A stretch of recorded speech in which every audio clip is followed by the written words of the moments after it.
Morena, Paula.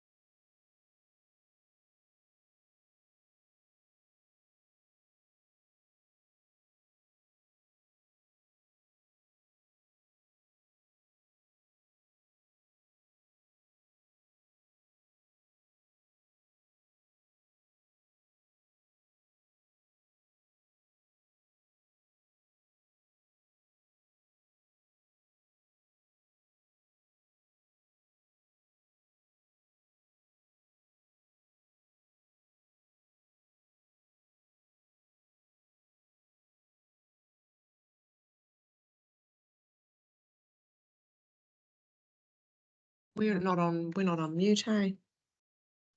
No, we can hear you. Kia Waiting for ora. others to join, so it looks like I don't have. Morena koutou. Morena. Oh, I can't hear you, Jess. Is it my end? Hope so.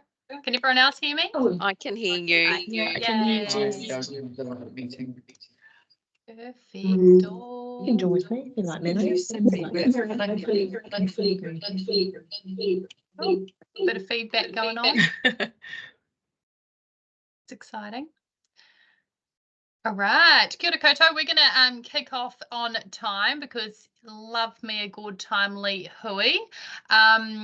Our agenda's up on the screen today. We've got a couple beautiful speakers coming to talk to us about things that are happening in the sector. This peer group session is based on... Oh, somebody's echoing. I'm just going to mute some of you. Oh, hopefully that's better.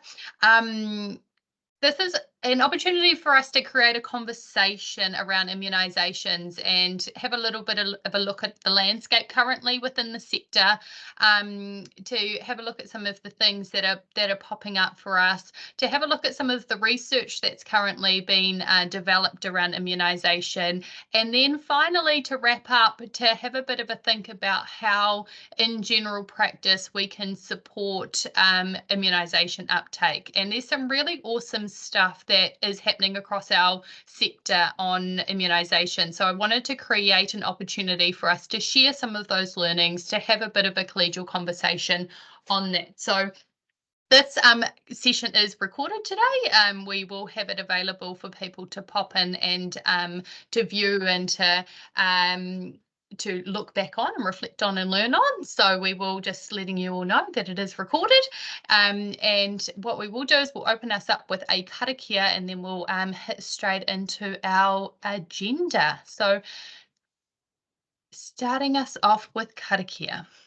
Tūtaua mai I runga, tūtaua mai I raro, tūtaua mai I waho, tūtaua mai I roto, kia tau ai te mauri tū, te mauri ora, ki te katoa, haumie huie tae kie.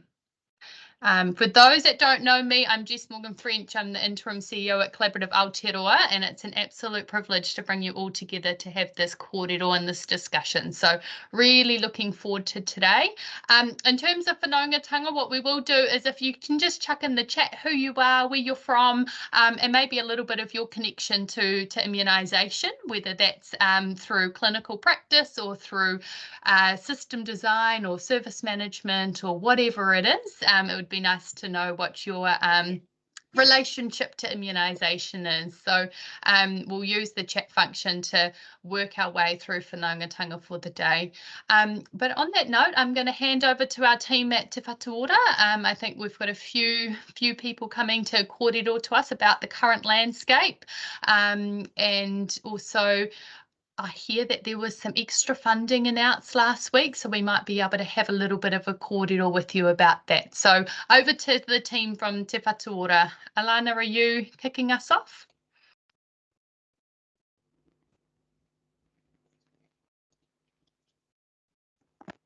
Oh, you're still on mute, Alana.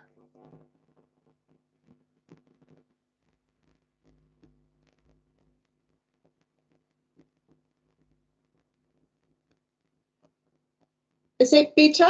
Yep, we can hear you now. Anō, mōrena koutou. Firstly, ngā mihi mō tō karakia tēnei ata, Jess. And for those who don't know me, Kōlaini Wesno tuku ingoa Waikato me Ngāti Whātua, upi iwi ko Ngāti Tipa me Ngāti Whātua ki o rākei upi hapu, ko te kotahitanga ko ngā tairua me o rākei upi marae. Lovely to be here, and thank you so much, Jess, for the opportunity to have some time with Collaborative Aotearoa this morning. For those who don't know, I've been in the Director Prevention role since October last year, and have the privilege of working with our National Public Health Service team in all things prevention. Now, I do have a lot of my team here with me, and who have prepared a wonderful pack for us all to kōrero on this morning. Just before we kick in though, Jess, I might just do a quick round of whakawhanaungatanga here in the room, and we'll start off with Jolene. Ngā mihi e hoa. Kia ora koutou, ngā mihi I tēnei ata. Ko hakarangi te maia, ko aputa awa, ko horo tuaka, ko rāhui me roro ki marae, ko te roa waipu me ngā te pōkau ko hapu, ko ngā te parata iwi ko Jolene hau. Yeah, really excited to be here this morning. Thank you so much for the opportunity for our team to come and kōrero. My role is the Group Manager of Immunisation and Antenatal and Childhood Programs here in the Prevention Directorate at MPHS. So yeah, kia ora koutou. I'm going to hand it over to Faith. Ngā mihi. Ata Māori e koutou, ko Faith Woodcock tako ingoa. He uria hau no Ngāti tō rangatira, Ngāti raukawa, Te Ati Haunui a Whapārangi.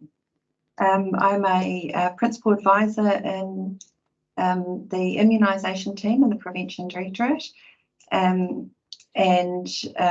experience in immunisation stretches back over 2 decades working in primary care, general practice, outreach immunisation, immunisation coordination, mainly in Porirua. Pleased to be here. Thank you. Over to Jo. Ata Māori everyone, ko Joanna Whaalauraho, I use Jo. I'm in Wellington at the moment, but I whakapapa to South Canterbury and did my training at Christchurch Polytech many years ago, nursing, and went straight into primary care. So I've been in primary care for a really long time, and alongside Faith, I'm working as a principal advisor in the immunisation team now. And we'll go to Marion, will we? Kia ora koutou, ko Marion Leighton aho. I am one of the senior doctors here in the team. I'm a general physician by trade, and I've worked in Wellington Hospital for many decades, and joined the immunisation team back in 2021. I am actually, however, currently working up in Whangarei as a general physician and helping out the team. And I've put in my 2 colleagues, Dr. Caroline Hart, who's a paediatrician, and Janet Hayward, who's a GP, who can't be here today, but try and imagine all of us just have one brain, so you can ask any of us any questions. Kia ora koutou. My name is Alex Nicholas. I joined the Prevention Directorate at the end of last year as the Chief Business Technology Advisor, and I sit across both the immunisation and screening units, and working at present a lot on the implementation of the Aotearoa Immunisation Register, also known as EAR. So here to give you a bit of a talk through where we're at and an update. Okay, a koe maraea. Kia ora koutou. I've put a little bit of my intro into the chat, but currently the acting manager within the team, and get to work with all the team members that you just heard from. So kia ora koutou. Alrighty, we'll kick straight in if that's okay. Jess, ka pai. Kei a koe, Faith. I'm going to try and do this for you, Faith. Okay, thank you. Let me know when everyone can see our presentation slide deck. About to go live now. Thank you, John. We'll just head over to that current state slide. So, as you all may have heard, our new health target for, well, not so new, but official target starting from the 1st of July is 95% coverage at the 24 months milestone. So this it's not new that childhood immunisation is our highest priority, and this is really due to the significant reduction we've been seeing prior to COVID-19, but also seeing a continuing decrease since the rollout of the COVID-19 response for childhood immunisation coverage. So what we have here on the screen is our current state for the 24 months milestone coverage age, and we've got currently 81% total population, and this is for our Q2 data for the October to December 2023 period. For tamariki Māori, however, that current rate is 65.1%, which has dropped a further 5% in the last quarter. So what we know to achieve this health target of 95% at 24 months, for our total population, we need to lift this by 14%. And for tamariki Māori, it's almost 30% increase. So this is where our focus and our resource is, our team resource is currently on the immunisation task force program of work to lift childhood immunisation rates. I'll just have a look here, see what else I have to add. No, well, let's jump over to the next slide, Joe. Also, if we can take questions as we go along too. We have our data by region as well. We can go through that if required. So one of the other key priority areas for our team is implementing the immunisation task force report recommendations. And I'm sure you'll be aware that there's 54 recommendations for change across 10 key priority areas related to this task force report, which identified systemic issues across various parts of the immunisation system, which could work better to deliver immunisations to children. So we really need to build a system that delivers immunisations on time, works for Māori, who we know are more at risk of vaccine preventable disease. So all 54 of these recommendations have been accepted, and several significant pieces of work are underway. And our team is managing this by organising the recommendations into these 4 key themes, and the recommendations do cross across these themes, but essentially we've got service delivery models, vaccinator workforce, whānau pathways, and system enablers and infrastructure. And this is just our way of making sense of how we can tackle this incredibly important work. So some of these service delivery models, programs of work, include the enabling pharmacy work, and this is to support pharmacies to bear some of that additional workload. And our pharmacy colleagues showed us, particularly during the COVID response, that they're capable of supporting the immunisation response. And so very recently, we've been working closely with Pharmac to help enable some childhood immunisations, vaccines, to be able to be delivered through pharmacy. So this work is still in its early stages, and we're looking forward to supporting that. We also have a number of reviews that are either underway or have happened recently, and one of those is the school-based system review, and looking at how we can support these school-based workforce and teams, and where we can find other opportunities in that space. Also, we've had recently had a review of immunisation outreach services, all types of outreach services, not just the traditional outreach immunisation service model, and looking at where additional support is required, where what models work for different populations, for example. And there's, in terms of service delivery models, we think of outreach as being more than just the traditional childhood outreach immunisation teams going into homes or providing transports back to services. It's since COVID, we've really redefined some of what outreach means. Can be pop-up clinics, can be direct messaging to whānau through our new technology, and people being able to utilise Book My Vaccine, for example, to make an appointment to go to a pharmacy or to another provider. And then we have a lot happening in the vaccinated workforce space. The vaccinating health worker role, we continue to see increasing numbers coming through that training and going on to authorise as vaccinating health workers. That's vaccinators working under supervision, and this was a role that was extended on from the COVID vaccinator working under supervision role. I really would be keen to even take an offline discussion with anybody who's keen to look at this role inside general practice. The healthcare assistant taking on this role, for example, to support the practice. They can administer flu vaccine under supervision from ages 5 up. So there's lots of opportunity here. We're also working towards centralised authorisation of vaccinators and expanding vaccinator training opportunities.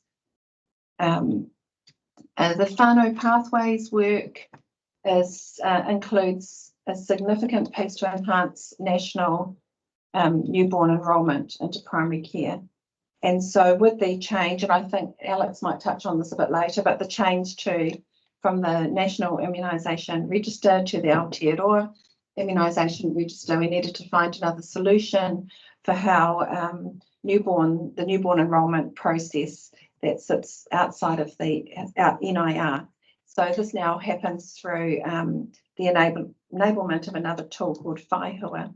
And there's other aspects of Whaihua that have been further enabled to support outreach service delivery where providers don't have access to a practice management system.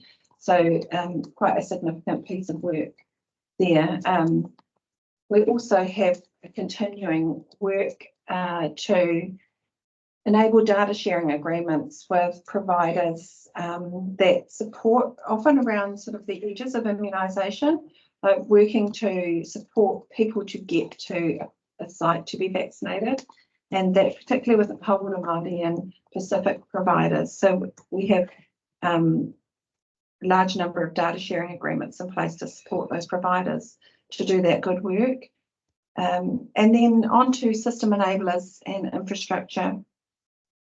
So part of a big piece of work is around immunisation governance at a national level, and we're really excited about the establishment of a national immunisation technical advisory group, and this is well underway now. And we also have an outcomes collective that has more of an operational focus for decision making. We also have task force governance that remains in place to support those task force, to keep an eye on making sure that the task force recommendations are fulfilled. We have an immunisation action group with key leads from across the regions that meet with our leadership team to progress their priorities. Alex will speak to air. We're doing a lot to improve our vaccinator resources. There's a number of toolkits that have been released recently, not to mention the flu toolkit, which comes out annually. There's toolkits to support the onboarding of new providers. We're going through an operational document review to see what can be archived and what we need to strengthen. We're responsible for the immunisation handbook, which has just gone onto the new Te Whatu, it's been published on the Te Whatu Order site now. It's moved off the ministry site, and we're looking forward to that. Those web pages being published. We've currently got that in PDF. And we're refreshing consumer collateral and have developed a new consumer-focused website using plain language, and we're bringing that plain language through to all of our resources. Also, just in the commissioning space, supported the matching of the price per dose for vaccination, immunisations, and the immunisation event price to match COVID-19. So, and Jo, when she speaks about the flu update, will speak to some of those co-administration payments that are available. So it's a lot, sorry, just to fill out 2 slides, but are there any questions just before we jump ahead to hear from Jo? Elena, did you want to take all those questions offline? And Yeah, we'll take those. Great. Yeah. So I guess people just please keep popping them in the chat. Yes, please. Oh, I see. Right. Okay, great. Thanks, Faith. I'll move on to the influenza campaign 2024, which is a lot less clunky than what Faith had to speak to on her slides. So I don't want to tell you what you already know, but last year you and everyone else in the space did an amazing amount of influenza vaccines. So 1.27 million. I mean, that's a phenomenal amount. So absolutely congratulations. I'm super impressed. And we saw those spaces that those vaccines were done, coming up, supporting primary care there. We've got pharmacy and other, which is outreach or pop-up events, etc. So a really nice cross-section of places there for whānau to access those vaccines. You will all be aware of the pharmac eligibility criteria this year.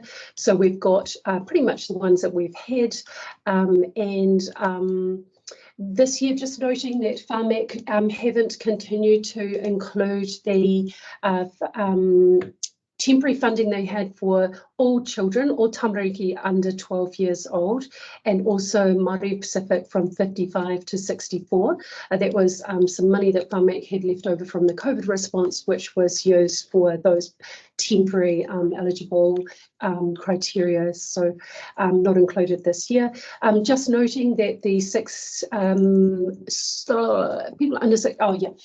people under 65 years old, just making sure that you're all aware of the mental health and addictions category there, which is still in. Caused a little bit of confusion last year as to what actually that meant, so we're working on strengthening that, and we'll speak to that a wee bit more as we go forward.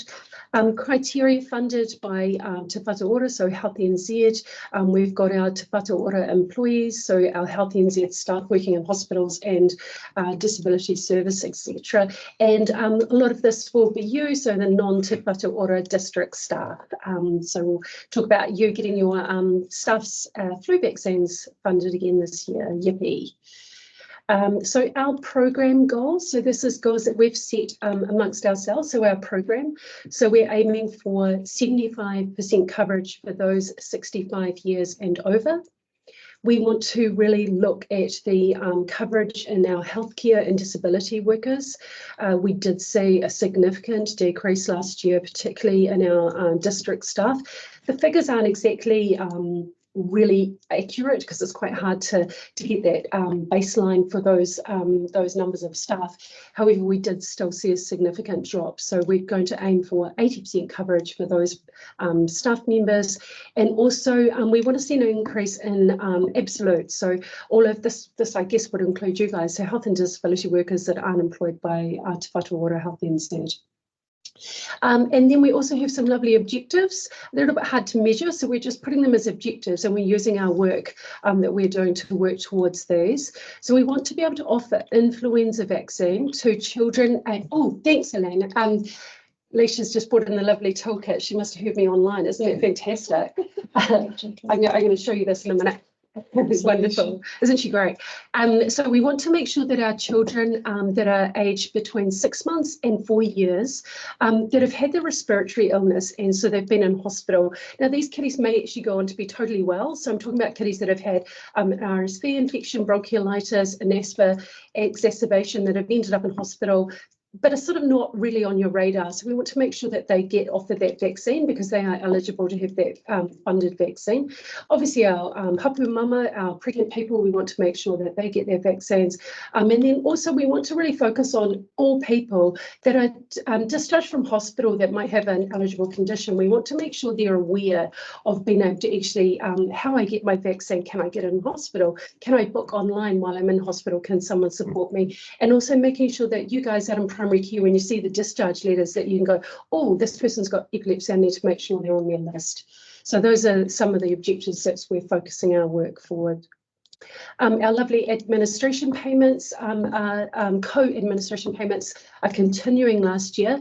We saw an amazing uptake of those vaccines given to haputanga, so pregnant people that were receiving a funded flu vaccine. There was a co-payment last year. It was a trial for 4 months for those that were also receiving their booster, so their Tdap vaccination, recommended. Just so putting this in for Marion, recommended at 6 weeks, but funded from the second trimester.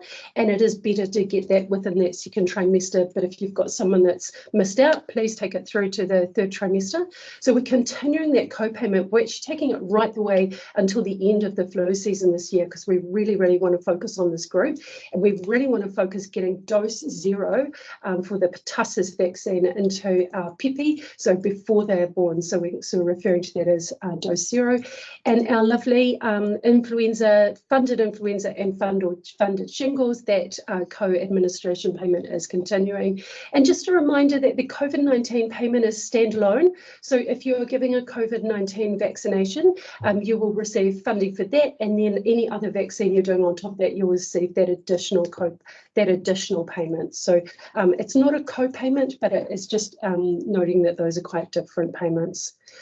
There we go. We've got a lovely portal, guys, that you all used last year. So encouraging you to reach out for that reimbursement, get out, vaccinate your staff, and put your claim into the portal. So we had great success. All the information will be online. So if you have any issues, let us know. For those of you that might have a little bit of touch with the district staff, we've also got an amazing new toolkit for supporting those staff in hospital situations. So OC health teams around the country will have access to that. This is really exciting. I'm so excited about this. This is new for this year. We want to keep the momentum going. We want to inspire your teams, and we want to really give them information about, why am I vaccinating Māori and Pacific? Why am I vaccinating the mental health and addictions cohort? What does this mean to me? How can I talk to these people? I don't know. I haven't addressed these people before. Focusing on pregnancy and tamariki, and obviously our people aged 65 plus. So this is going to be a series of hui that we're having. We've got some great clinical speakers coming in to talk about the why. Then we're having a speaker coming in to talk about the how to. How do I engage with these people? How should I address them? How should I communicate, etc. And then we'll just update you on what our rates are. And also I'm going to be doing a wee segment on would you like fries with that, which is, those of you who heard me speak before, concomitant vaccines. So when you have a haputanga in front of you, what are other vaccines that you can offer, and what are other vaccines that you might look in the whānau? So I'm really excited about that. Health promotion, so we've got some great things coming. Direct communications is going to be starting any day now. Social marketing coming out, community action coming out, so really exciting. We've got our emails, SMSs, actual letters. Whakarongoro are going to be doing some phone calls, so lots of stuff to support your work. And there's some cool, I'm really excited about these too. Have a look in our Dropbox and on Blue Star and Health Ed. We've got some fantastic new resources. We've got a great new poster for those with mental health and addictions. We've got a new poster for tamariki under 5 years old, particularly mentioning those kiddies that have had a respiratory admission before, and just a nice refresh of the other leaflets there. And that is me. I'm going to hand over to Alex. Kia ora koutou. Toolkit, sorry. I don't want to steal Alexa's No, limelight. no. Yeah, toolkit. You guys would have all received one of these, hopefully, be posted out to your practices now. I'll definitely step back. Yes. Thank you very much. Kia ora koutou, everyone. I just wanted to give you an update on air. So the new National Aotearoa Immunisation Register went live at the end of last year. Sorry. No, you're fine. Okay, I'm having good. issues with my screen. Please. Cool, thank you. So it's a new national register for vaccination activity, and it replaces the NAR and supersedes the COVID-19 immunisation register. So both of these, the NAR and the CIR, have been retired. We can now collect data on all vaccines, including privately funded and adult vaccines. I wanted to give you a bit of a step through where we currently are. So, sorry, back. yeah, back. Sorry. That's all right. So we have a technology ecosystem that we've integrated with, and we have several components that I'd like to talk you through. You're probably aware of the Air Vaccinator portal, and the immunisation source of truth was what went live in December last year. And the vaccination portal, as well as an integration suite, which is essentially a way for PMSs to integrate into IMSOT, as well as the newborn enrolment service and the Air admin system, will create the new ecosystem. So essentially, this enables analytical and operational reporting. It allows us to provide access to consumers for their immunisation records through My Health Record, as well as a whole host of other applications, including Whaihua, as Faith mentioned before. We have a number of components which are connected to IMSOT, which power reporting, such as Power BI, our consumer digital self-service products, and Whaihua. Next slide, please. So just to give you some stats on where we are, I believe these numbers are, I think, from last week. Sorry, apologies, I don't have a date. They were last week. Yeah. So we have now one sole vaccine register. Ongoing development is underway, but currently, progress to date, we've had over 500,000 immunisation records created or updated since we went live. We've had over 1,430,000 status queries generated. We've had in excess of 1,400 sites onboarded to the Air Vaccinator portal. We have over 900 GP practices using the integration pathway and over 7,500 individual vaccinator portal users. Next slide, please. So just to talk you through our journey so far. So as I mentioned, ongoing development is underway. We went live in December with what's known as a minimum viable product. And so we will be evolving the ecosystem. We are currently busy improving a whole host of features, as well as working on enhancements. So just to talk you through where we've been, initially the flu form in CIR was rolled out for recording influenza vaccines. February 23, the Air Vaccinator portal was available to pharmacies, OC Health and community providers. As mentioned, in December 23, we cut over, the NIR and the CIR were disestablished and the Air became the sole register. We are currently working through a host of reporting enhancements, and as we continue to move past April and beyond, we will be releasing continued improvements and developments based on your insights. So I guess just to refresh, some key accomplishments was the delivery of the Air Vaccinator portal and admin system. The integration suite was launched to link PMS systems in general and practices. The Power BI platform was launched for operational reporting, and a coverage dashboard was launched. And then I'm going to talk through a few issues now that we know have come up. So we went live with what's known as a minimum viable product, and we were that there may be some issues. And so I just wanted to talk through some of the things that have bubbled up and which the team are working hard to progress. And sort out. So the first one is status query response times. So these have been longer than expected. So this is where we have users who are integrating via the back end through their patient management systems. And I think there was probably an expectation that this would be an instantaneous response to status queries.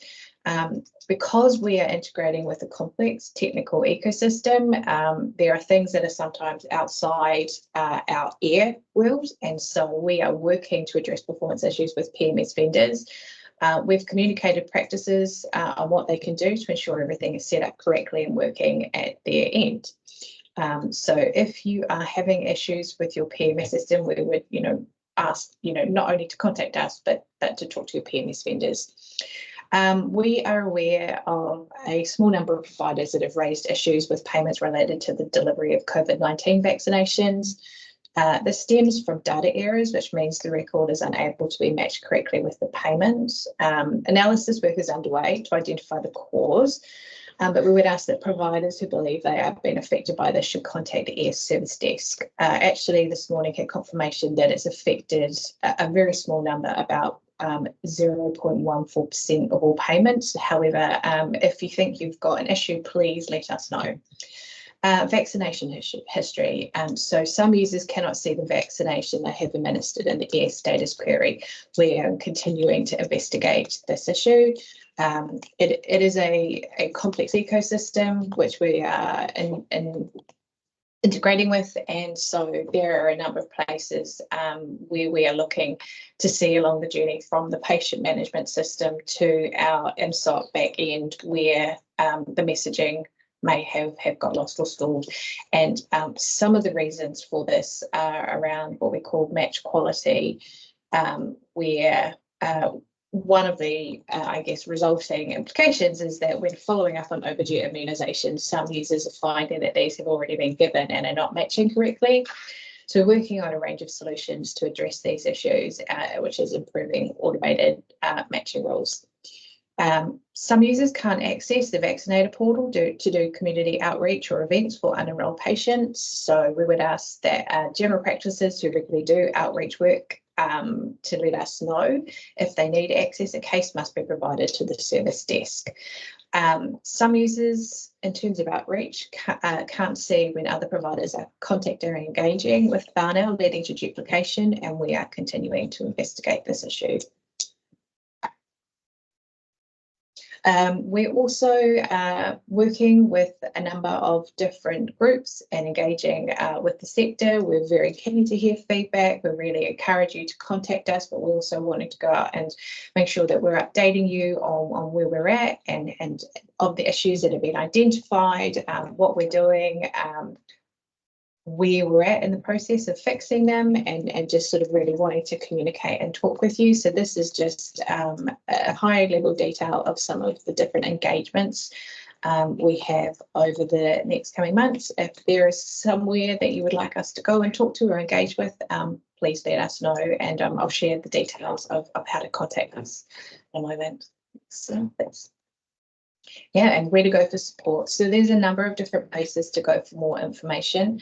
The Te Whatu Ora webpage with air updates, we have a whole host of information here, and there is, all sorts of FAQs as well as, updated information about upcoming releases. So this content is continually updated. We have an air support desk for technical queries.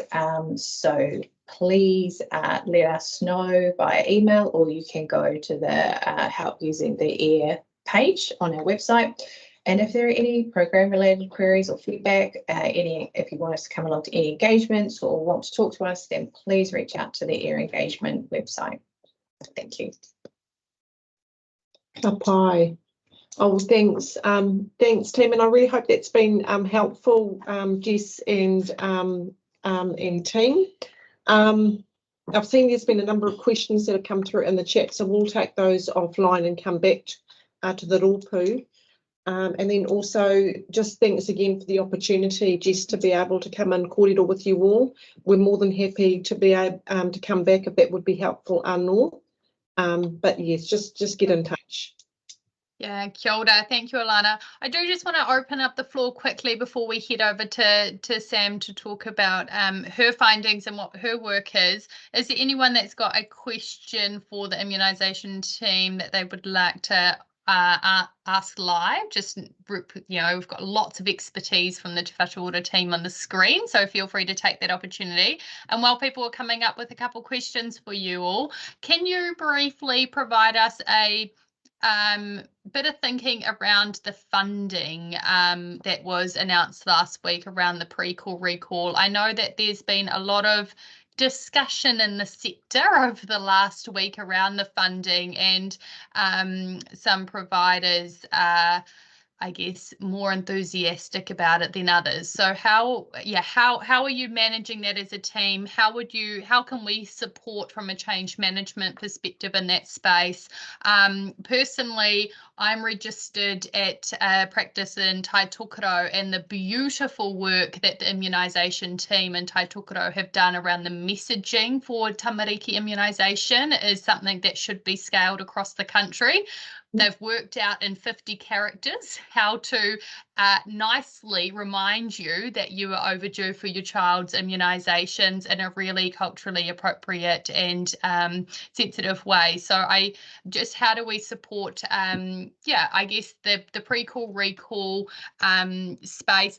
The other thing that I get to put in on that, and I had this conversation with Dr. Joe Scott-Jones last week, was, you know, I've spent a lot of time going in and out of different practices, and I don't think, and, you know, anyone on the screen, feel free to correct me if they think I'm wrong, but I've never walked into a practice and gone, oh, immunisation isn't a priority here. Every practice I've ever walked into, immunisation is the priority screening for that practice.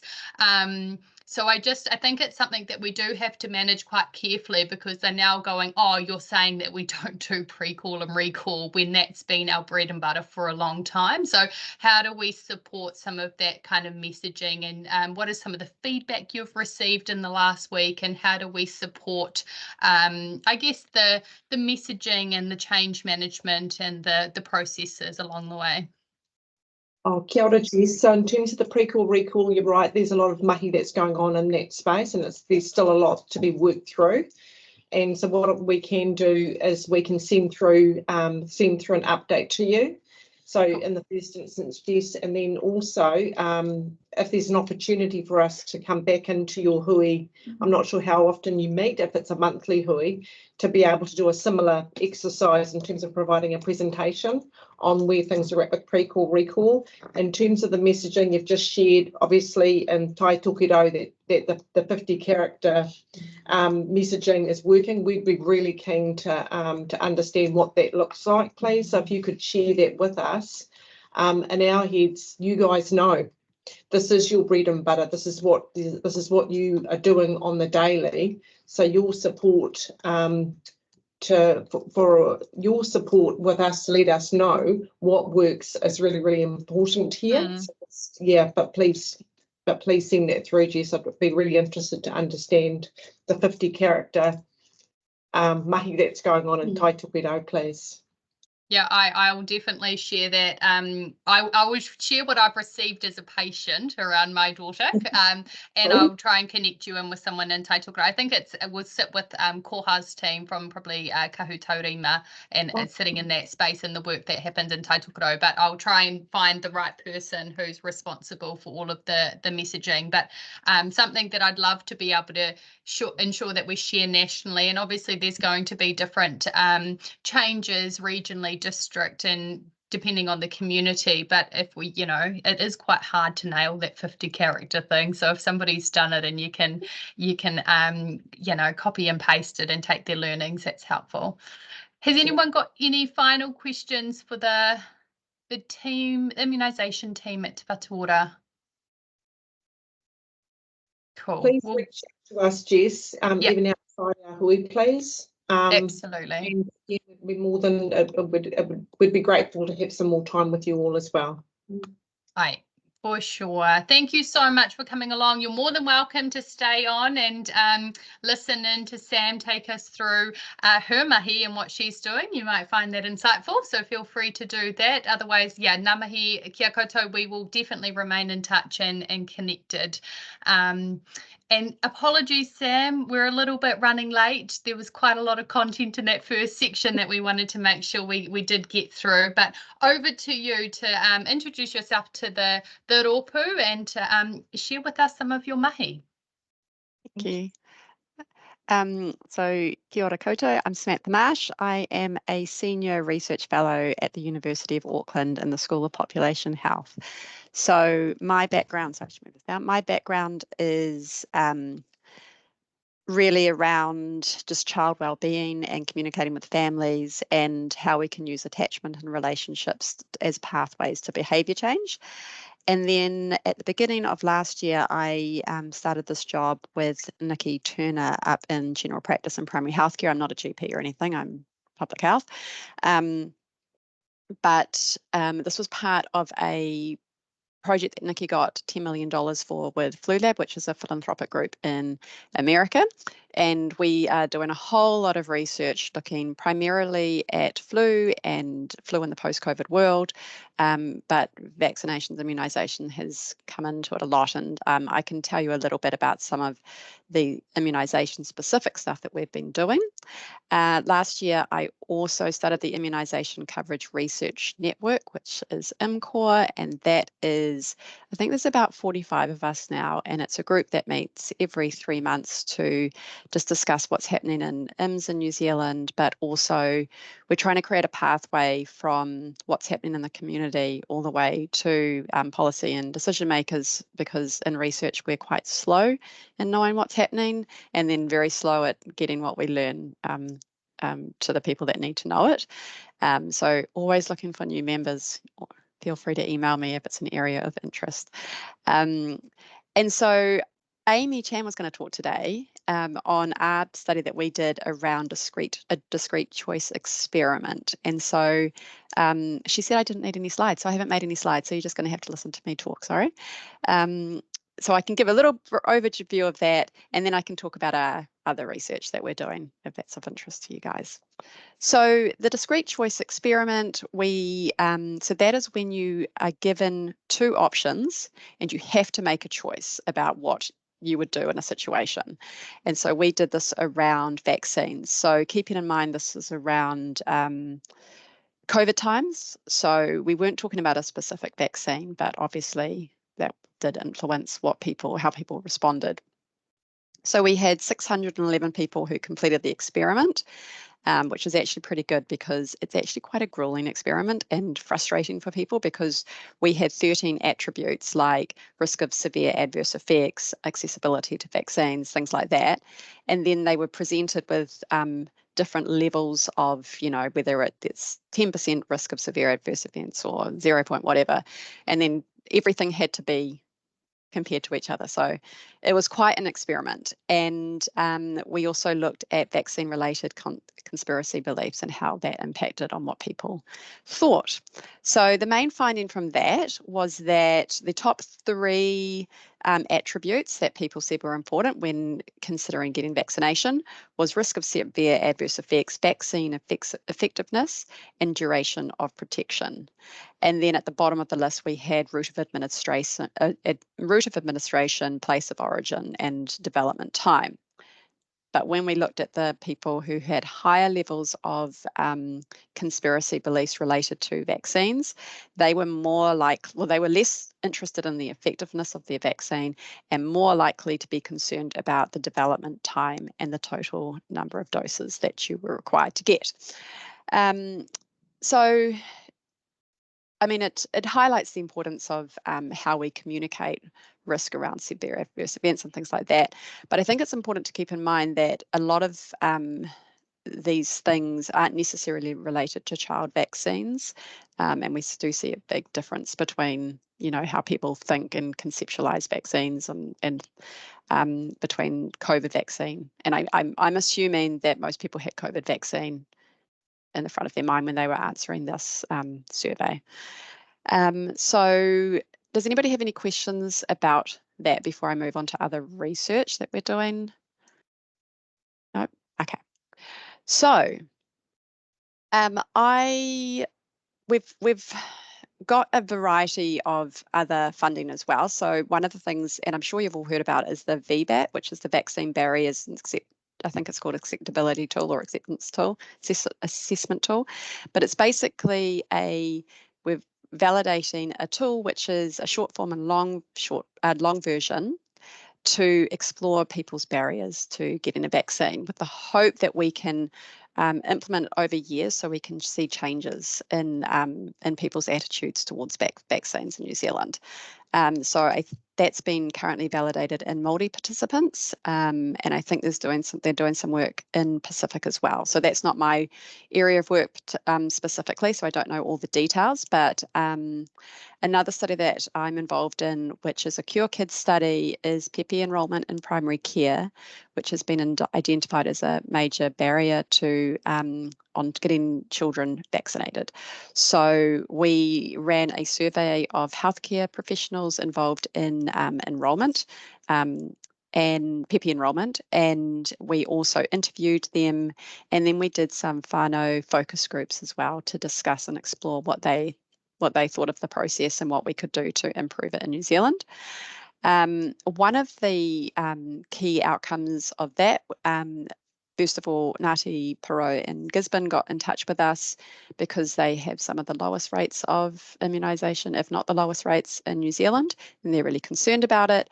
And so they actually joined us, and so we did whānau interviews down there, which was really cool.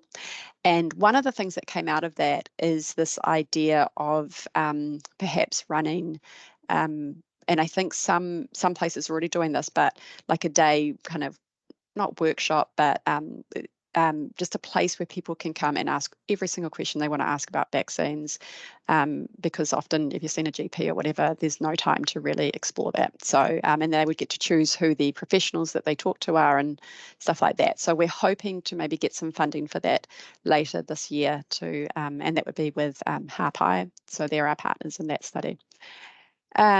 Another study that we're currently working on, and this is part of the Flu Lab project, is with a Samoan church in South Auckland, and that is in partnership with Moana Connect.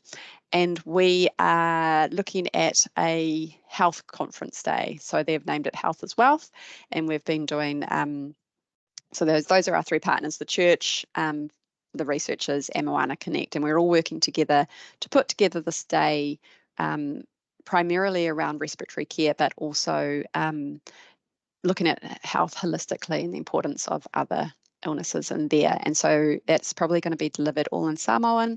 We're going to get local providers to come on the day, but there will also be a focus on flu. That's kind of our main focus of the day, and we will have a vaccination station there on the day, and potentially for the next month or so, like at church services or whatever. So that needs to be sorted out, but that's another project we're doing. Another thing that we're interested in is in point of care testing, and so we've just run a study in Wellington in GPs and after hours, and so we have this, I'm not sure if you've heard of it, but it's a really cool little rat test, but it's got 4 panels on it, so it picks up COVID, influenza A, B, and RSV. And so you get your test results on the spot, and how that is changing behaviours around like non-pharmaceutical interventions, so mask wearing, washing your hands, but also whether that changes the conversation around immunisation for the flu. And we're hoping to take that into aged care facilities next year. Another study we're doing with Hāpai in Kohanga Reo. So we're going into one Kohanga, and it's around winter preparedness and working with the whānaus to try and see whether we can come up with a health plan. You know, if your kid gets sick, this is you know, what you might do to protect the rest of your whānau and the kids and the kohanga, and where we're using point of care testing that because they're really interested in that. But there'll also be a lot of stuff around immunisation and perhaps providing not just flu IMS but catch-up IMS and stuff like that for the kids. So that's another thing. We're also running we're looking at the data from childhood flu vaccine uptake, pre-COVID, post-COVID, and trying to see what the impact of it being funded for that 1.5 year period, what happened with uptake rates.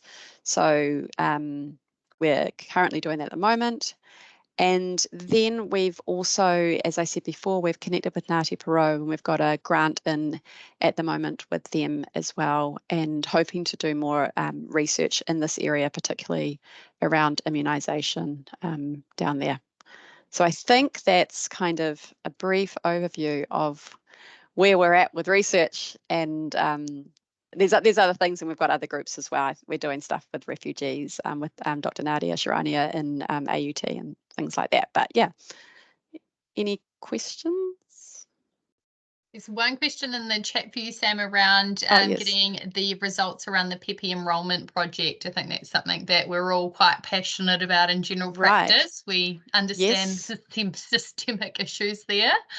Yeah. Okay, so we are in the final stages of that project actually, which is so we're currently analysing the quantitative and the qualitative and feeding back to the community very shortly with they're designing a little video, which I can also share with you when that's done, like how they're going to communicate the findings with the families who were involved.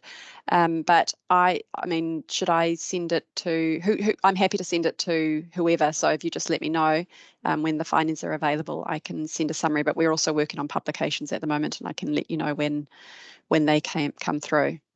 Perfect. Yeah, it's a very complex system, and when I came in we had to sit down with Christine McIntosh, and she kind of taught us all through it because there's a lot of stuff going on there, but I think there's a lot of work going on in that area as well, obviously, and but yeah, happy to share that with you. Point of care testing. We've just analysed the results. We're about to publish those hopefully shortly. The cost of it, I think, is about $9 a test at the moment. But who knows what, these things are coming out actually quite quickly now. That's an Australian one. We just got that because it was tested in Australia and approved in Australia. So yeah. I think Nikki really wants to get one for, which seems almost impossible, but rhinovirus, just to be able to be like, it's not rhinovirus or it is rhino, and then be done with it. But yeah, they're really cool. And we had them sent from Australia straight down to Wellington. I'm in Auckland, but I would have loved to have my hands on that test like last year a few times with my kids.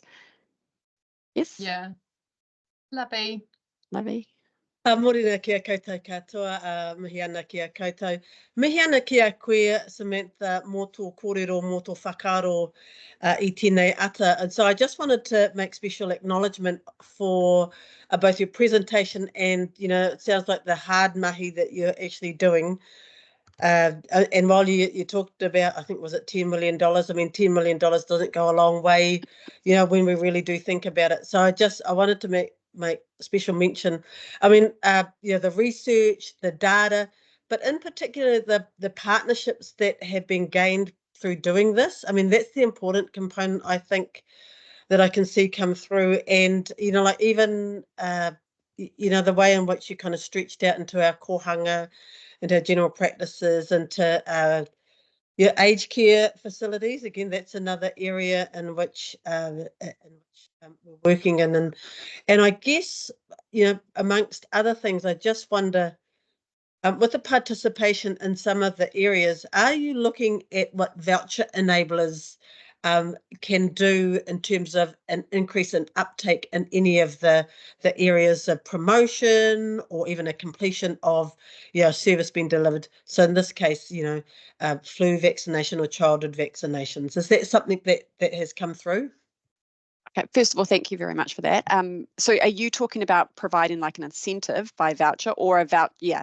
So no, we're not specifically looking at that, although we probably are going to be in the Samoan church studies. So we are going to be providing them with a but it's not to get vaccinated, it's to give us feedback if they want or to share their experiences. I know that it's kind of a complicated area where obviously there are people that need it, but people who are hesitant around vaccinations, that can increase hesitancy.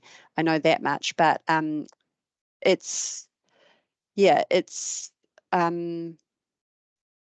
it's a hard one, and we've been talking about, as I said, in the Samoan church, whether we give them vouchers for the vaccine or not, and we probably can't just logistically because it's happening very, very soon. But yeah, it probably is something that it's come up a number of times, and that we probably do need to research to see whether it makes an impact. I just so I make special mention because in my time being in the health promotion space, I here in Canterbury, where there was catch-up vaccine clinics and COVID vaccines taking place, led by one of the Pacifica providers. It is the most impactful health promotion day I have ever seen in my career, and it was. And I do have to say a big part of it leaned into the voucher enablers. So people that would not traditionally have even thought about coming in came in because there was a Kai voucher that was offered. So a pack and save voucher. I mean, these are the relevant tools that make a difference to whānau. And it's like, well, yeah, they might not have even been thinking about it, or maybe they were, and this was the point of difference for them. And so I just, and so my history tells me that if you have more kaimahi or staff at a health promotion event than what you do tangata whaiora or patients, then actually you're not winning. But this one was definitely the tipping scale. And I just, and I mean, I guess if the discussion in your research, it does come up, would be good to see whether, there is some impact that they might have seen come through. So I just wanted to make that special note. Yeah, I mean, I definitely know that during COVID, there were plenty of stories of that being very, very effective in particular communities. So yeah, that's absolutely cool. Thank you. Kia ora, Any Sam. other questions? I was just going to say, is there any other questions from the group? I think that you've provided such a good summary around things that are happening from a research level, and that's exciting to know that there's all that work being done. I just remembered one other study. Sorry, if you want to know. It's around needle fear and phobia, which we don't do much of in New Zealand. And so we've just run that. I haven't published the results yet. We're analysing them, but it's seems to be a really significant issue, and how that translates into vaccine uptake. And if we could somehow find a way to, and there are options for that, which was, and then also specifically with in kids with like sensory issues and kids living with disabilities and stuff, as a particularly difficult context to be vaccinating kids in, and what we do in New Zealand, and seeing what we currently do and what we could do. Yes. Although what came out of that one was also that I think it was like 54% of New Zealand parents don't know that they should get their kids vaccinated against the flu, which was really interesting. Sorry. Yeah, no, that's it's an interesting one, and I think for the first time I took my stepkids with their dad to get vaccinated against flu last year, and it was the first time for them in that space as well. So I definitely think that there is a little bit of education in flu for tamariki coming through. I wondered whether, just on the vaccine hesitancy, if there's anyone from a district or region on the line who has a couple regions have been funded to do vaccine hesitancy recalls or conversations with patients. And is there anyone that's been in that space that's done that, and what your kind of, I guess, your findings or thoughts are on that? We were hoping to have someone from Mahitahi come and talk to that, but they were unavailable today. But just wanted to create a space in case there was a practice or another PHO that's played in that sandpit. No? we can pick that one up in another time. But I think it's quite interesting being able to bring people on that education journey. I had an experience this morning in my household where one person in my household needed to go and get a blood test, and his first question to me was, do I have to pay for it? So how are we ensuring that people know that it's a funded, how do we know that those people that are funded, that it is free to them? And I think sometimes in the system we take for granted what we know about the system, opposed to what other people in our community know. So that's awesome. That came through in the needle phobia survey in the open section at the end, just around funding and how we should never have to pay for any vaccines in New Zealand. There were some quite strong opinions in that area. Yeah. I agree. I don't think we should have to pay for them either. We need to put a petition to Pharmac. All right, has anyone got any final questions for Sam before we move into more of our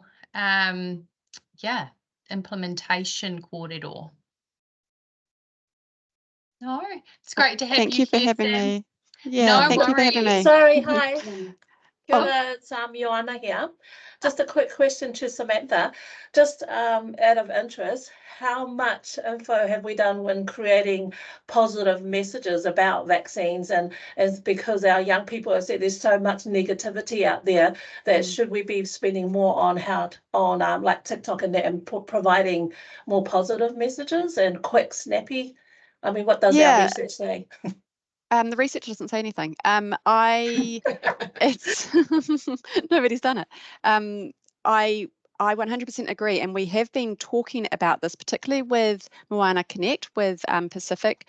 They thought that was a really good way in their community to communicate. In my other life, I also did a lot of stuff around social media and the impact on kids and things like that. So there's always a risk of using these snappy little videos that can be who we want to be the place where you can this is you're competing against all these other videos and it can send you off on different pathways and things like that. So there's a little bit of risk there, but I do think there's also potentially that is something that we need to look into, but no, nobody has. It can have quite a big impact. I had my stepson come home from school yesterday saying, I'm getting vaccinated at school tomorrow, Jess. So he's all lined up for his HPV today, and being able to support that's obviously a really positive conversation that's happening at school about vaccination at school, and then how that's kind of filtered through to his kōrero at home as well. So I think that there's definitely a lot of work to do in that messaging and supporting our tamariki to take that philosophy of vaccination through to their adult life, as well as through to them as being parents and bringing their generations up. So it's how do we embed that culture? Nikki and I are quite interested in doing some research in youth as well, and around logical fallacies and things like that, so that when you do read stuff, when you're, because usually a teenager's not really seeking out that information, but when they do, that they don't go down a pathway that once they're down, it's quite difficult to get out of. Agree. Agree. Ngā mihi, Sam. It's been great having you online, and any way that we can support getting your research out to the people in the Gemba doing the do and doing the immunisation, feel free to channel through us, and we'll do our best to get that out to the operational arm of primary care.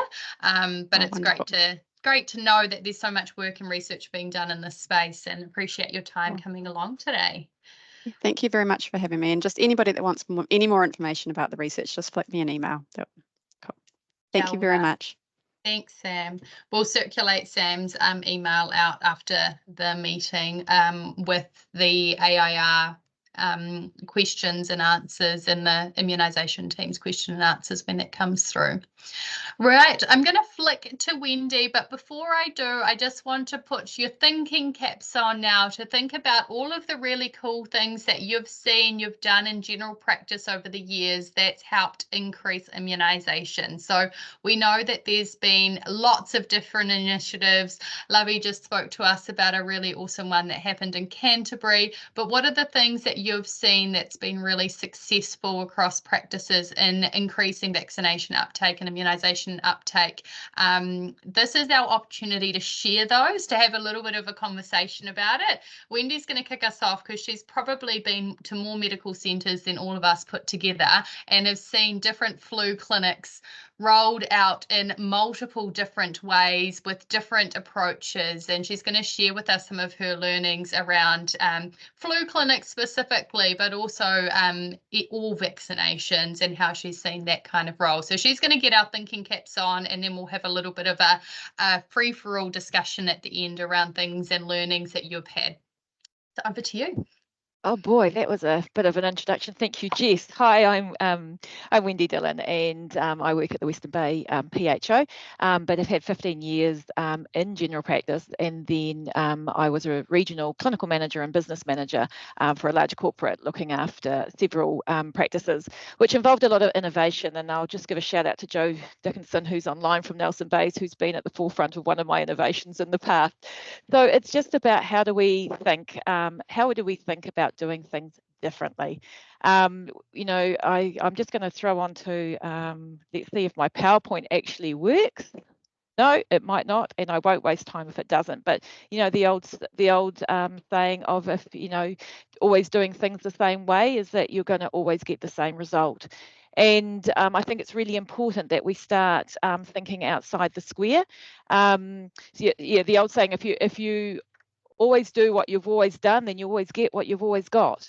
And so just in thinking about considerations around, especially around flu clinics or around vaccinations in general, just looking, the consideration you need to make is, first of all, we just start with safety. Always think about safety of your patients and safety of your staff, and where their capacity and capability is.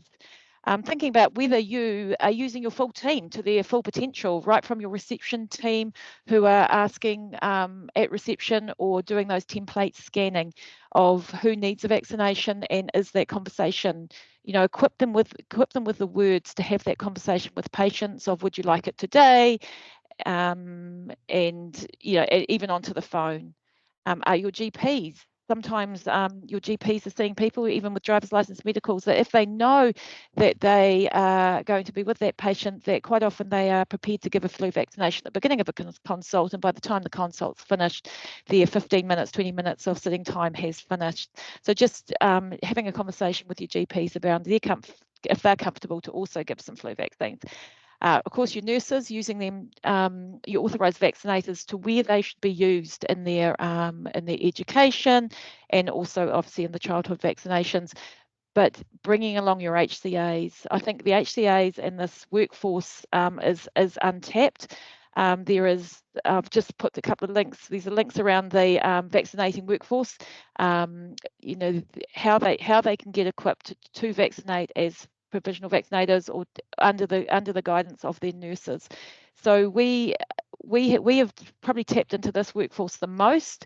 We have had, in some practices, up to 4 of our HCAs who are vaccinators, led by a authorised vaccinator who has done the conversations with the patients, and then the actual task of vaccination is then handed over to the HCA. Talking about this, giving this consent. Equip your HCAs with the knowledge of what they say if questions come up. But you know, there's nothing wrong. I am a real favourite of doing bulk consents, and it makes it quite fun. So having a group of people sitting together before they go into clinic and giving them the real rundown. We have a spiel that we give, but also allowing times for them to ask questions. But it is also a bit of encouraging that you can make it a little bit fun, and then they go through into your HCA to actually have the vaccination. So it's a way of using that nursing team effectively for what they need to do, and using your HCAs for your task. I can't reiterate that more, because the amount of people you can get vaccinated through using your HCAs is really important. When we come to actually how to do flu vaccination clinic, I'm not sure how many people we've actually got from actual general practice or mainly PHOs, but it's around enabling different ways of doing things. So, you know, we have always had flu clinics where a patient rings up, they book an appointment, and you've got a certain finite amount of appointments on a day. this is sort of puts pressure on because there's still other BAU to happen. So one of the most effective things I've seen is getting the nursing team together to say, okay, let's do a Saturday clinic, let's do a Sunday clinic. There's a few things that does. It opens access for patients. Not all patients can get off work to come and have their flu vaccine. So it's about having that, and you can make it a fun day for the staff. My ex-staff loved the Saturday morning clinic. We made it a bit special. We had music on in the practice, and we would invite. Now, you've got to be very careful when you invite people flu vaccine clinics. If you do your whole database and you are a 12,000 number practice, that is going to be big. So make sure you're dividing it up into alphabetical orders on your query build. That's just a word of warning, because otherwise that's a lot of texts coming up. And if you're doing it as a walk-in clinic, that's a lot of people presenting at the door, and the older population, they will be there. If it's a 9 o'clock open, they will be there at 8:30. The worst scenario I've had is I've turned up for a 9 o'clock clinic and had them queued down the street. So just be aware of that you're inviting the cohort of patients.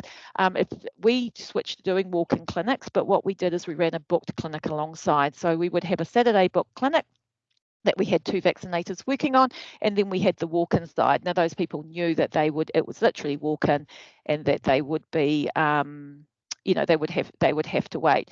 So we have done it with up to 4 vaccinators before, sometimes 6. Sometimes our doctors, we've invited them to come in and be vaccinators too. And because we make it a fun day for our staff too, the more people you can get on the floor, the better. We do the group vaccinate, the group consent, and then we just literally, people just walk through, and we have an area where they sit after their vaccination, and we have someone looking after what we call recovery. So that's how we do. They line up, they come through, go through the PMS, and load them on. Now, sometimes we've gone to the point where we've done the paper consent to the point of actually taking their names down and their date of birth. So that's all done by our receptionists who have gone along a line just for efficiencies, and the inputting has happened later by an admin staff. So it's just working out the balance of what's going to work on the volume of people you've got, but just making sure that you are getting accurate information. You're making sure you're getting that date of birth. If you can get the address, that's good as well. And if they, of course, know their NHI, even better. Remember, these are your patients, so they're in your PMS. So just making sure that you're actually capturing that, so that it is either inputted at the time or it is inputted later. Make sure that your vaccinators have something that they can write down, tick off if they were the vaccinator, so that can also be inputted. So it's just capturing that data, because obviously it's really important. We've encouraged our centres in the past to do this vaccination day as soon as vaccines come out. The reason being, people will start ringing a week before, and they will be booking into your nurses clinic, which then pushes off those very important smears and childhood IMS and things like that, because the nurses template gets filled up. So we've encouraged practices to always do your vaccination clinic and try and knock off as many people as you can in that time, to ease the burden on your templates during the week. I will show some photo.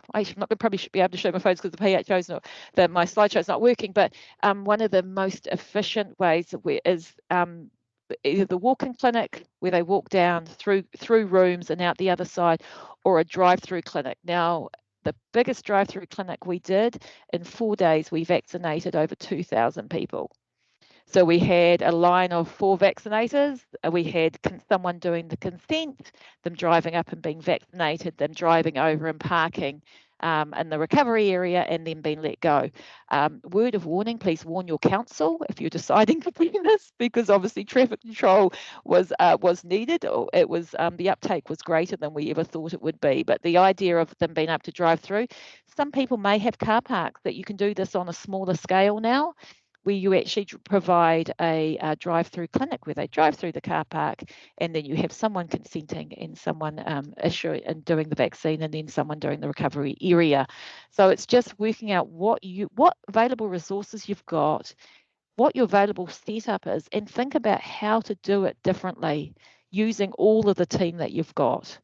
So that's probably the main thing. The other thing is we've also been having that option of providing other vaccines. So if you do have someone who says actually, I don't think I've ever had my MMR.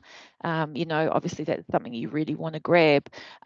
We always make sure that we have got a full-fledged childhood vaccinator on site, because it's surprising how many children come along with their parents and they say, and that's, you give the vaccine and it starts that conversation. So it's all about always that opportunity.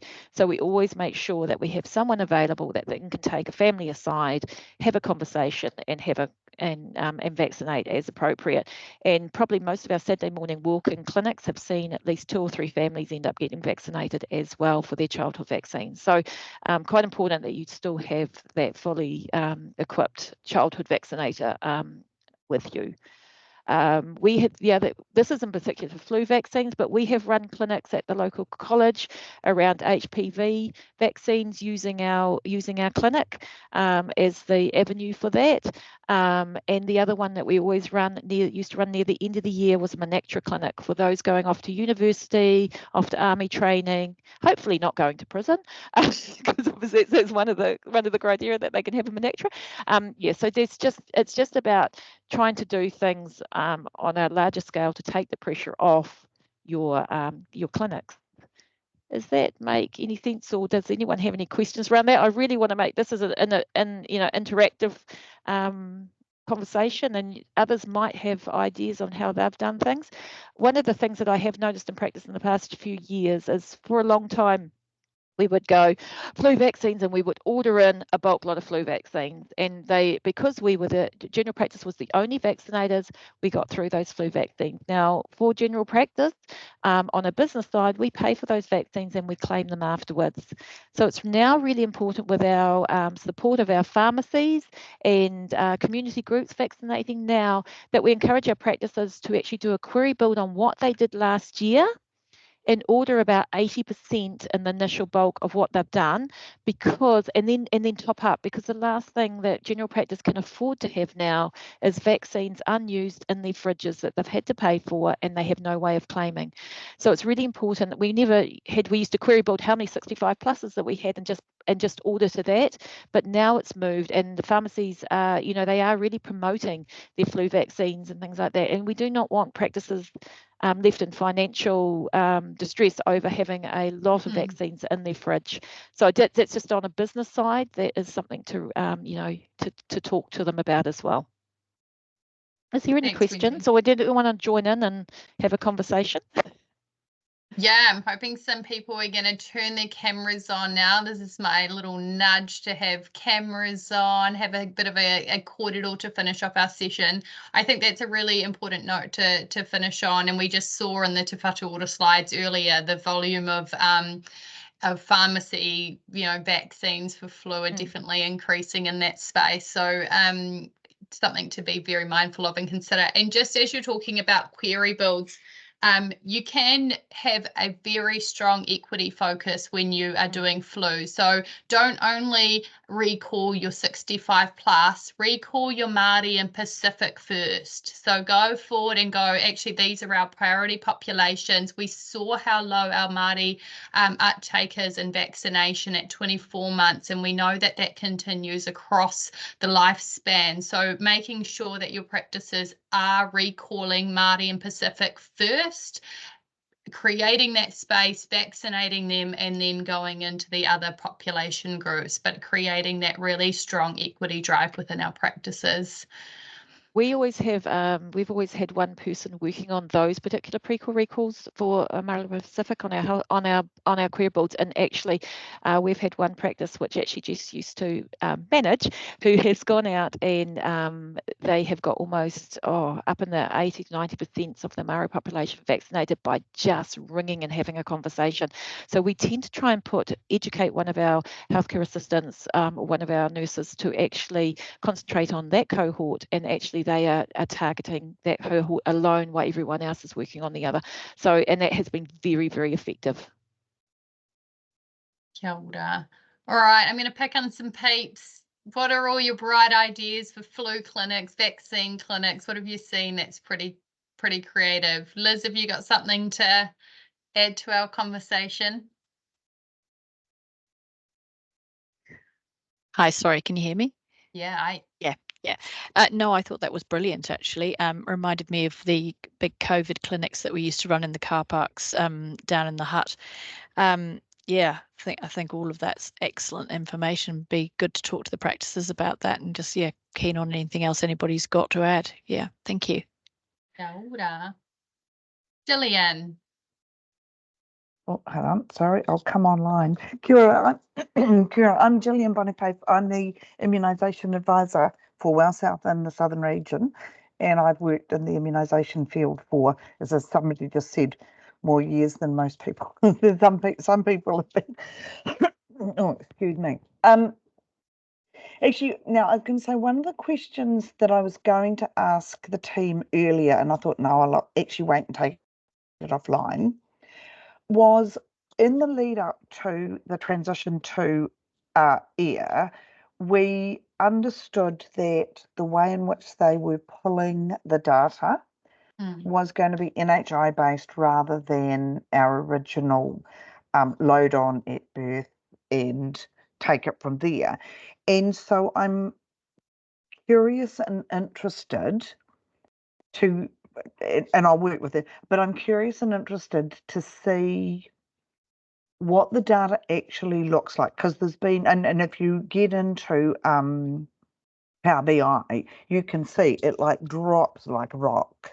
And what I wonder about is whether how real that is in actual coverage. And I do acknowledge absolutely that we have had a post-COVID impact on our childhood vaccinations. But it used to be that we loaded the kids onto NIR at birth, and then as they came in to the country, we updated it generally once we had the immunisation records. And now, as I understand it, air will load when an NHI is created. And so I'm curious to understand a little bit more as we go forward about the trueness of the data. So that's really just my comment. One of the actually we in Southern we've done a couple of things, because our immunisation, our childhood immunisation coverage has generally been pretty good. And yes, I would like to commend you on your comments earlier around the passion with which general practice faces and approaches immunisation and the forefront with which it is. But we are in the process of developing what we call Immunisation 101, which is an immunisation entry level understanding for all and any staff that work in our primary sector, so that not so that they become experts at vaccination, but that they become sufficiently confident to open the conversations, knowing that they have the resources that they can refer on to. So it's a piece of work in progress that we are doing. The other thing that I'd just like to put a bit of plug in is the immunisation catch-up calculator that Well South has developed for migrant children. So there is the SK 2040, sorry, the one that's built on the back of MedTech. That actually does work as well, but we've built ours as an API, so that what happens is when the children come in from overseas with their immunisation records, you run it through the calculator, which does an antigen count and an antigen comparison against the immunisation, the New Zealand immunisation schedule, and then comes up with a catch-up plan. Really interestingly, when we first developed it, we had the NIR staff actually putting those into the PMSs, because what I'm finding, and I work in a practice as well, what I find is often when practice nurses try, with the very best of intention, to put overseas records into the practice management system, it becomes really difficult. And I've seen some of the children that I've worked with have duplicate and triplicate records in the practice management system. Because the other thing is, if you try to put the records in and then you do a status query, it loads the whole lot in. So we've got the calculator that we're using in our area, but we've also built it as an API and are in discussion with AIR engagement around backwriting it, getting it to backwrite into AIR, which would overcome all of those technical issues of trying to, poor practice nurses trying to data enter things that don't fit. I feel like you've got so many of the complexities of data all wrapped up into there, Gillian, and I can nearly hear Adam Dempsey kind of going, Jess, all the flu data's crap. And you're so right, like pulling those different data sets together and then being able to like issue them out to practice in as an accurate way as possible has been an ongoing challenge. So good on you guys for creating some workarounds for that. Yeah, I think it's understanding. I mean, for me, it's understanding the data, understanding where the data is good, and understanding where the data gaps are, and then working forward from there. Because actually, I've worked for so long that I worked before the NIR, and we used to just say we've got best guesstimate. Yeah, absolutely. You And know, I think everything we do is a development and an improvement on what we had before. We just got to like take a breath. little bits of quality improvement. Lovey, have you got all the data answers and Pegasus? No. So the right answer is yes. The true answer might be quite a bit different, but just I want to acknowledge your presentation, Wendy, and there's something that triggered for me, and it was around how you talked about the inclusion of the whole team. And it did make me think about Wendy, the receptionist at a general practice when I worked in Wanganui. And so highly practiced. But who Wendy was the receptionist that had been working there for many, many, many years. So I'd seen, babies grow up to now be parents. One of the differences, and so I'm talking quite a while ago, and so this is probably 15 years ago, was that the practice empowered Wendy to ask patients as they came in. And so this was an era where, don't ask because that's a clinical question, and there might be clinical decisions that might, so that's that whole layer. And, like I would hope to think that all of that's gone, some of it isn't so much. So there's a safety mechanism for clinicians that's still in place. So I guess my question here is around, because the thing is, Wendy, for that practice, got them up to, for Māori Pacifica, up to nearly 98%. So they were the highest performing ones in there. And I was thinking, wow, how did they do it? And that's how. It's because they said, mum, baby looks like, needs have a talk with the nurse. So there was a limit, boundaries had been set.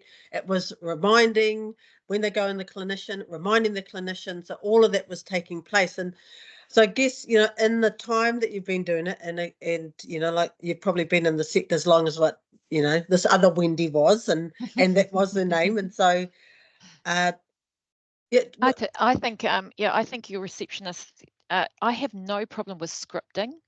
And, and we started off with scripting for our on the phones and at reception. So you give them a script and they up to that point, and then they hand over. And when you're doing something over and over again, it evolves and you become more confident. And I think our receptionists are working in the medical profession. They're listening to conversations all the time as well. So they know if it doesn't feel comfortable that they hand it on to a nurse. So as soon as the clinical questions come back, they then hand those questions over to a nurse. But that starting of that conversation, and they're so familiar with faces coming in all the time. They know what family they come with.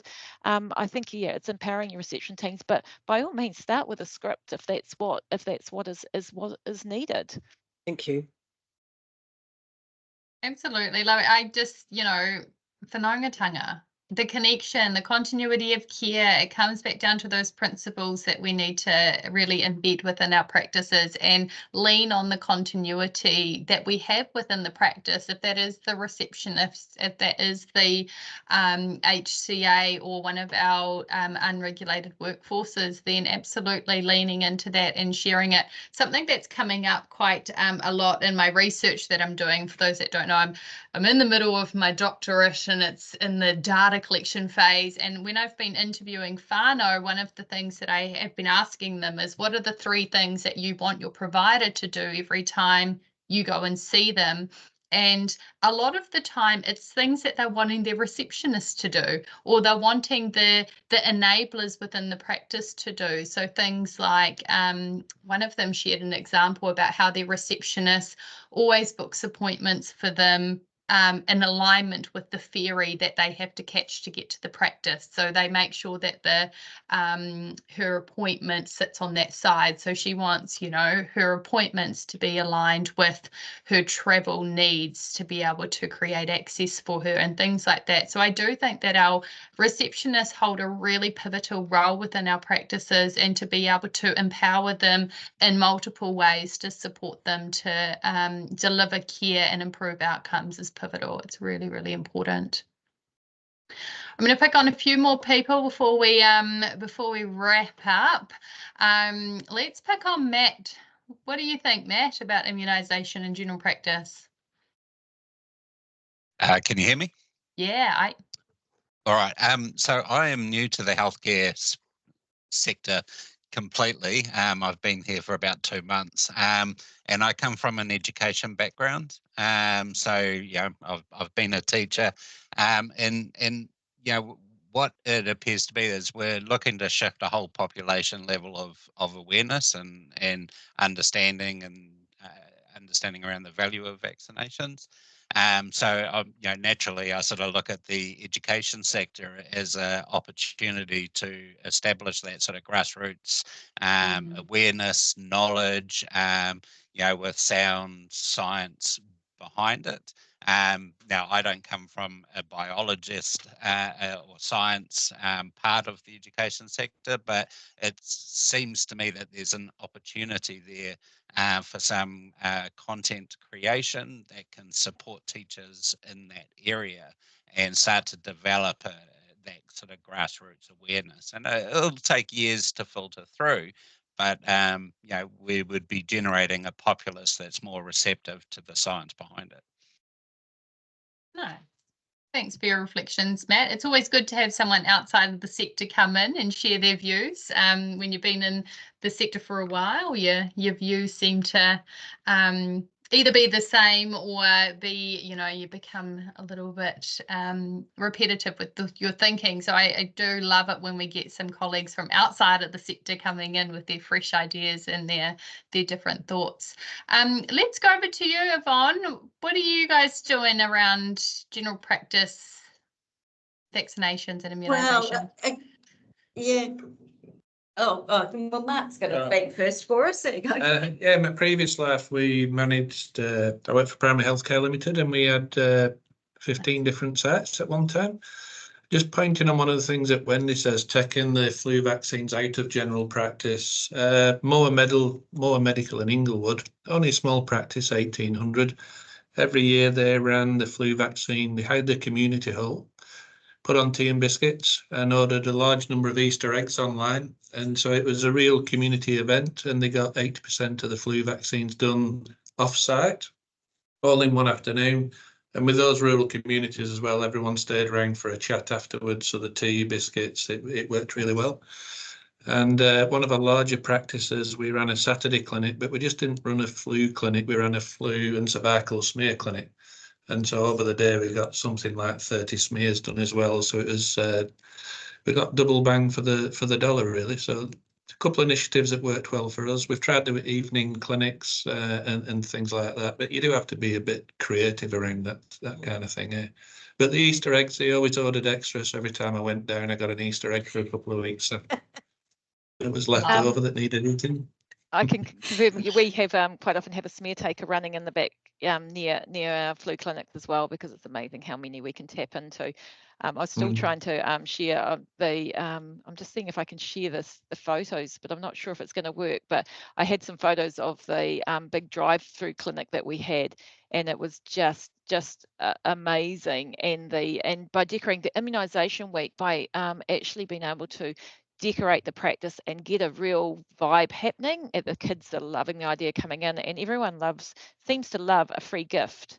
Doesn't have to be much, but boy, colouring pages and all that sort of stuff. So getting a good vibe around immunisation week is huge, and decorating the practice up with balloons and all of that sort of stuff is really important. And I agree, having as much as you can do, having a smear taker at your flu clinics, that it's all the opportunities of people being able to get their healthcare when they need it. Yeah, I think that there's such the issues with my size. So I was really interested in Mark's comment about the really small clinic getting 80% of their flus done in one hit, versus your larger practices where you've got flu clinics running. So there's just a variety of different approaches that we can take. And I do also want to acknowledge Jess's comment at the beginning that primary care general practice do an awful lot in providing the immunisations, flus and childhood vaccinations, and it's how can we support them further to do that piece of work, but they are already very engaged in this work. Yeah, any opportunity we have to tell Te Whatuora that we will take, because I think sometimes we just need to remind that it is a priority in general practice, and always has been and always will be. And sometimes when you're looking at data, you can go, oh, it's not. Well, it is. It's just a different landscape that we're working in. So yeah, let's whenever we do get the opportunity, making sure we are vocalizing that with our colleagues in the sector. All right, one more person. Rachel, what are your thoughts? Kia ora, Rachel Prestage here. I'm from Pegasus, immunisation coordinator. So I agree with you, Jess, that the majority of practices it's a priority. Unfortunately, I do come across practices quite regularly who don't phone whānau who are overdue and simply flick off those text messages. And I think sometimes people do want the opportunity to ask questions and things. So I'm quite often saying a phone call is really important. We also, as I'm sure everywhere, has issues with workforce and staffing. So I've been talking a bit about the vaccinating healthcare worker as well. And it's just going to take time, I think, for clinical people to understand that process and realise the benefit of that. And yeah, the workforce issue obviously, unfortunately, is also impacting on our outreach services in Canterbury too. So that's really hard, although practices try and refer promptly. Yeah, the outreach is sometimes not able to quickly see tamariki. Yeah. Was anyone on this call involved in the outreach immunisation review that Te Whatuora spoke about? Wendy was. No one else? I did ask them to make sure they connected in with PHOs around that review, because often PHOs are quite either the coordinator of or very heavily involved in that process. Wendy, what was your thoughts on the review consultation? I was just very early into my role then, so it was just sort of understanding what we're doing. But I mean, there is certainly a desire. It's just making sure that OAS is actually positioned with the right people and to do that outreach, and that actually general practice really know about it and they know when to refer into it, and also support. And especially at the moment, there is real workforce challenges. I know practices who have gone from 10 nurses to literally 3 junior nurses, and it's how as a PHO we can support those practices who are struggling with frontline service at the moment. And I know that we, our OAS nurses actually going into one practice and actually doing a flu vaccine, a childhood vaccination day, just so that they can do that frontline service. And so we've provided them with a nurse. They have booked, they have done the recall, pre-calls, and they have booked. And we've just provided the vaccinator. And, you know, I think as PHOs, we need to work out how and what the need is, because the workforce risk is really high out there at the moment. And, you know, 3 junior nurses in a 12,000, 15,000 practice is not an ideal situation when it comes to vaccination. I just put in the chat the link to the Te Whatu Ora site about the around workforces and using those, you know, those vaccinators, non-regulated, just for information, because it does give quite good information for clinicians to use. And I see, Jess, that you've also put in your text message, which is really lovely. Yes, that's the 50 characters in the chat. And there was a full campaign that went around with the Me Whakapapa Te Ora kaupapa too. So I'll try and find some more information out from that and flick that around to you all, because it was a really beautiful campaign. Is there anyone else from Northland here on the call? No? That yeah, it's been quite a we've all got t-shirts, yeah, Me Whakapapa Te Ora. There was lots of campaigning around ensuring that yeah, we had those childhood immunisations done. So it was a really beautiful campaign led by Koha, which has been led out of, was Northland DHB before it became the Taitokoro Te Whatu Ora. So I will find out and share that around, because it's a great set of resources, including the text messages and the pre-call, recall kind of processes and things like that. So they did a lot of work in that space. All right, we're going to wrap us up. Thank you all for the conversation today. It's been really, really awesome. We're going to continue to do peer group meetings bi-monthly, but if we do have an update or something like Alana was talking about with Te Whatu Ora, if they do have something that they do want to share out and there is something quite topical, we might just put in some 15 kind of shorter, maybe 15-30 minute slots where we can provide that update recorded and then push that out as well. So our formal kind of peer group meetings will continue bi-monthly, just to enable the gift of time within our system, but we will just be mindful and agile around any kind of important pieces of conversation that need to happen. We're likely to use the next peer group session to talk about paramedics and primary care. So there's a few people in this group who are aware of the work that CoLab's doing at the moment around providing or establishing a resource kitty to support general practices to utilise the paramedic workforce. So that's underway, and we're hoping that we'll have quite a probably a beginnings, maybe a middle or a full draft of our resource kitty by the next peer group to be able to share with you. So that will be the topic of the next one, and we hope that we'll see many of you or many of your colleagues working in that acute care space. So we're looking at how do we support acute and unplanned care with the introduction of paramedics into primary care. On that note, lovely to see you all. Thank you for being a part of our kōrero. The CoLab does also have a webinar next week, next Wednesday. You can find the information online on our social media platforms or on our website, or you can contact Liana at the admin at CoLab and she'll flick you all of the information. The webinar is on digital tools to support timely access to primary care.